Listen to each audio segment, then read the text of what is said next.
got James Coleman on the line from Fifth Quarter College Football. You can also join him on his podcast, Sports Den Live. And what's simple for me is just to follow James on Twitter. That's what I do. Then I can catch him wherever he is.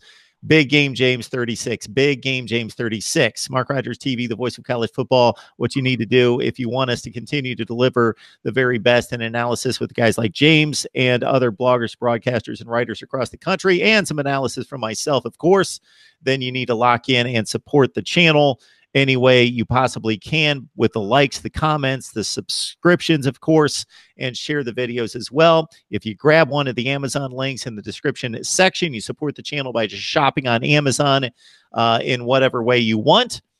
And you don't need to buy the product there. You just shop on Amazon and support the channel. All right, James, looking at the schedule here, this is always fascinating for me, and this is one of my off-season projects. I'm going to rank all the schedules in the Power Five. I do it every year, and it's arduous because you got to compare and contrast, and I take it seriously. Florida State typically plays a very difficult schedule because, number one, they always play Florida out of conference, which is typically a top 10 to 25 team in the nation, typically. And then they add on another difficult game, whether that's a Notre Dame or somebody like that.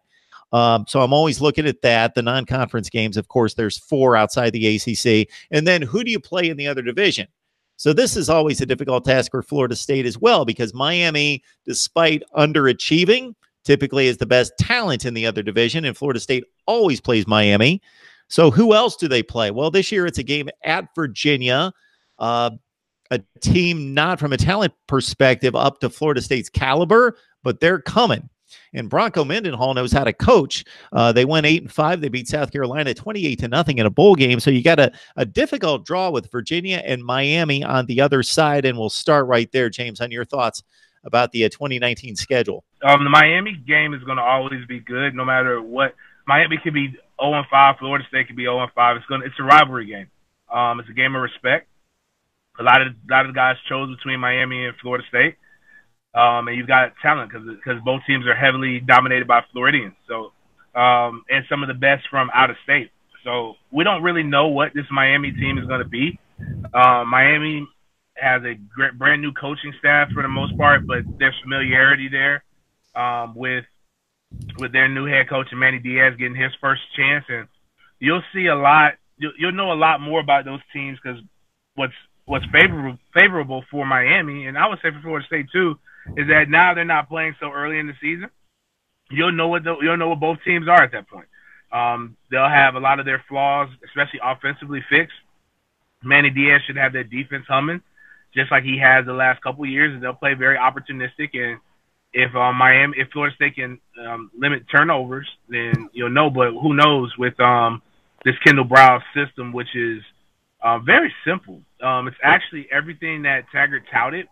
In a lethal simplicity is essentially Kendall Brow's offense. So, but I think Miami might be a little bit better. The expectations for Miami, even though they have a very good historical, very good traditions across the board, the expectations are still different. Taggart there's a lot more that will be expected from Taggart based upon what last season looked like, and you got to see some positivity. Virginia, this is probably one of the better Virginia teams that they've had, but we played Virginia. Let's see, I'm trying to look at the schedule. We played Virginia at Virginia, but it's early, so the cold should not affect it, and who knows. Those first 5 games for Florida State would determine a lot of things. Determine their recruiting, how hot and heavy they are in recruiting, and it would determine how hot of a seat Willie Taggart has toward the end of the season as well as going into next season. But I believe Virginia should be a lock as a win. Miami is I still have question marks before I can even predict that. I look at this schedule and I see 9 wins, but you know, I don't know. Miami's one of the ones that I have a question mark on before I can say it's a yay or a nay. Again, much respect for the Hurricanes and the rivalry we have with those guys. James, I love unique matchups and interesting matchups. So Boise State strikes me. It's a group of 5, but it's a different group of 5. It's one of the elite group of 5. It is the elite group of 5. If you take it in the span of 10 to 15 years, Boise State has been the program in the group of 5. At Jacksonville, August 31st, right out of the gate, Florida State needs to perform, much like last season when they took on Virginia Tech out of the gate, what we thought was going to be a pretty good team that didn't turn out to be so good at Virginia Tech or Florida State. But Boise State, this is a serious game to deal with right out of the gate. Florida State's got to come out hot. Boise State's going to obviously have confidence. They've been winning. They've been a winning program consistently. I think a consistent 8-win team across those 15 years. I think when they've done all of the winningest programs in the last 20 years, Boise State is up there. They've been good since I was in college. So now, granted, some of it was in a lower level conference, but when they play big games, they always play up to the talent level. So obviously, when you look at if you're looking at stars, this game should not be a contest. But as far as being well coached, should be. They'll have a new quarterback. I personally think the quarterback is good. My radio partner coached him. He's from the Jacksonville area. The kid that we think will probably be the starting quarterback. So he'll be coming home, and what they have to do is they have to fix that defense. That defense has to be violent and aggressive and cause mistakes in a short field. And Kendall Brown's offense has to come out cooking. If you see 2 to 3 3-and-outs, Florida State might be in trouble.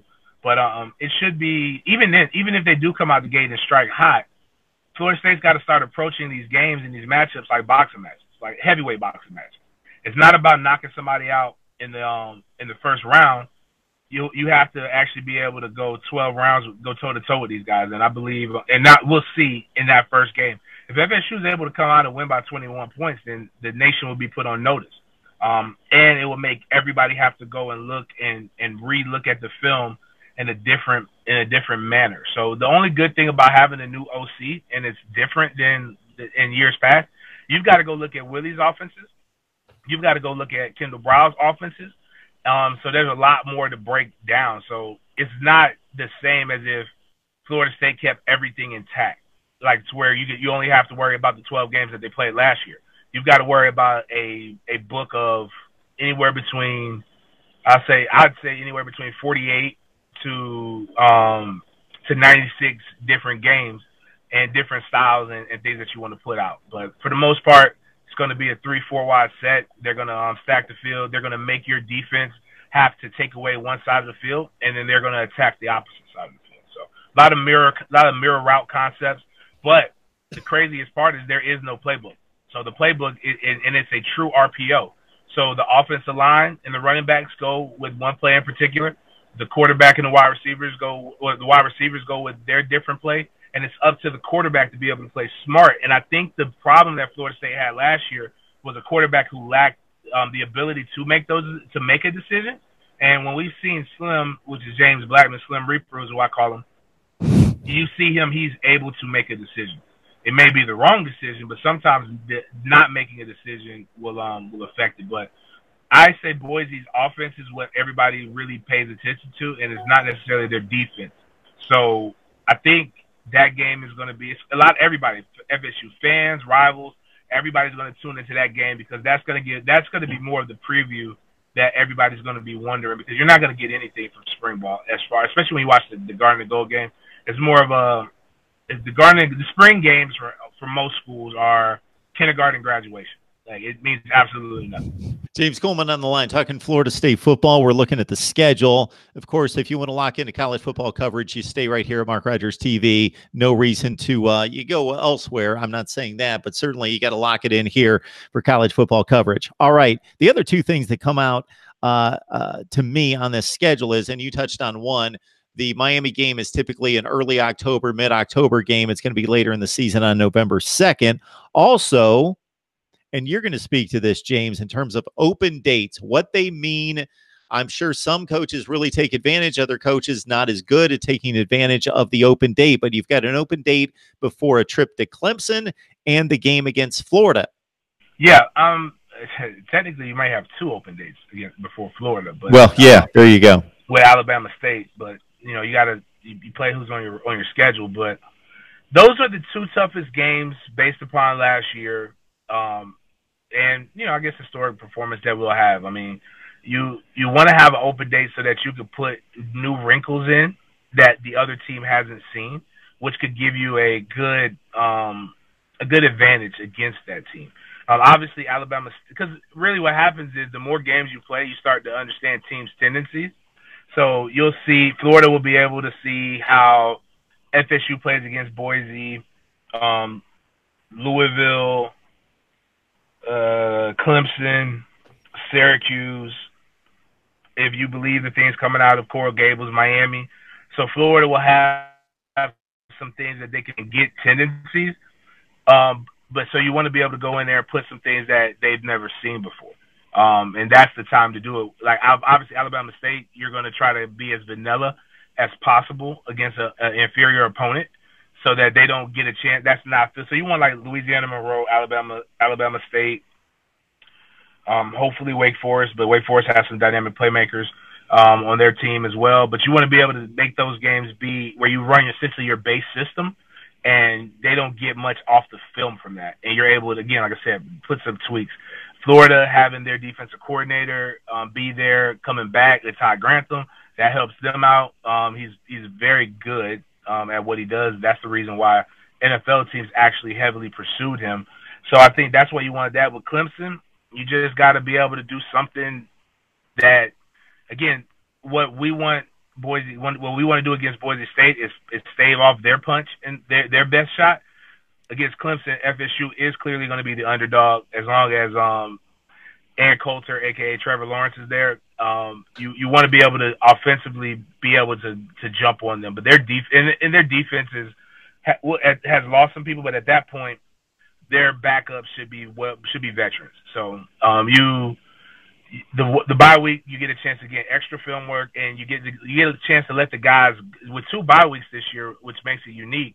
Is that the season gets long, so you can get a chance to let the guys go home, maybe for a couple of days, or actually they'll be in school, but they go focus on their schoolwork, focus on something that's not football, and then for 3 practices, clean up the base things, the things that you're going to run consistently, and then you're going to go in and you're going to, again, like I said, work on things that you believe they don't do well, and if you do it in your system, it can cause them problems. But Clemson, top to bottom, is a very well-coached team and has tons of tremendous talent. Did Trevor Lawrence pick up a nickname I wasn't aware of? Yeah, he looks, not saying Ann Coulter, she's not my type, but whatever. No political things in that. But Trevor's just, no matter what, Trevor is by far the best quarterback, and I hope he makes a really good decision for him and his family at the end of this season. Like, he doesn't need 3 years of film. If he does what I expect him to do this season and what he did last year, just go train and get ready to be the first overall pick. His stock can't increase anymore. And as long as he's there, I don't see us beating Clemson. Yeah, and this is just for Trevor Lawrence's well-being. This is the only thing you have in mind, of course. Like, I'm tired. I'm already tired of saying it. But I mean, Dabo's a good coach with or without him. But Trevor Lawrence is probably going to get drafted first overall pick in the 2021 draft. If he does what he needs to do in 2019, there's no need to come back for 2020, man. Just go and be your best self. That's it. Big Game James 36, Big Game James 36 on Twitter. Join him right there. Sports Den Live is his podcast. Also, 5th quarter college football. James joins us on a regular basis to talk Florida State. Speaking of which, something you just said there at the end leads me to a video that I posted the other day. I'm going to send it your way, James. And if you've got about 7 or 8 minutes or however long it lasts, and you can probably speak to it even if you don't watch the video. What I did was, obviously, 2015 was a turning point of the Clemson and Florida State power struggle in the ACC. Florida State owned it before that. Clemson got really good in 2013 and 14, but Florida State was still better. 2015 shifted everything. I looked at recruiting rankings, 4- and 5-star athletes, and really nothing changed for Florida State in regards to recruiting that caliber of athlete, but things drastically changed in the results on the field. So again, we're going to tease everybody. Next time we have James back, I want you to speak to the power struggle between the 2 schools and what happened around 2015. I mean, without even watching the video. Next time, James, we're gonna tease this up, and we're gonna cut you loose next time. No doubt. I appreciate you stopping by. It's always a good time. We always learn a lot. All right, man. Appreciate it. Anytime. Thanks, James.